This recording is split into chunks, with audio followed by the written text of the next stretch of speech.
because again, like we spoke before, people are looking to be right more than they're looking to influence. Now, to me, influence is you have an opinion, I have an opinion, and I've been able to conduct myself in a way where now you've been willing and accepting of new information that you didn't take into consideration before. And now you've decided that you want to change your opinion, not me.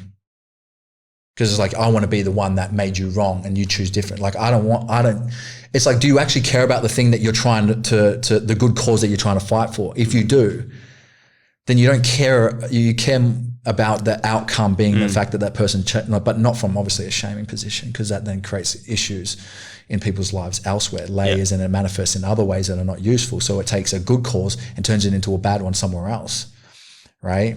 So I think tearing down, you cannot tear away someone's belief system by tearing them down for having it in the first place. And we have to check out moral righteousness sort of at the door, right? True.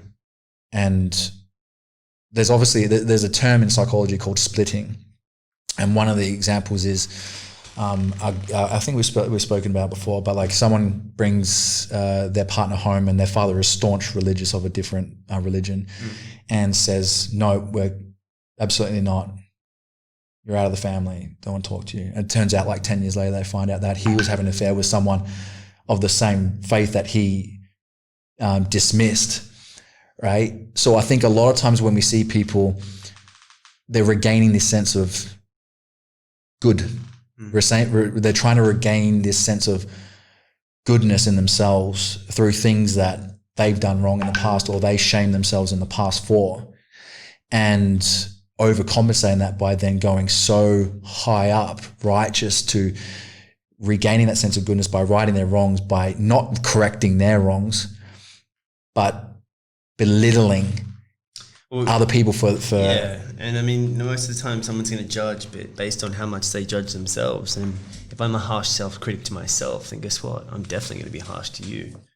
So every time like I see someone stuff up, especially if I beat myself up for the tiniest little things, man, it's almost like my opportunity to go, see, you did that wrong. And you've heard it before, hurt people will hurt people. If you judge yourself, you will literally be judging other people. If you love yourself and you accept yourself, then you'll accept other people. We mirror. So as human beings, what we do is we look for it. And if there's a trigger, this is what's interesting about triggers. If there's something that's triggering you online, check in. What is actually triggering me? Because it's my trigger. No one can trigger us. It's not the person. No. If it wasn't them, it would be someone else. Yeah. So it's not directly them.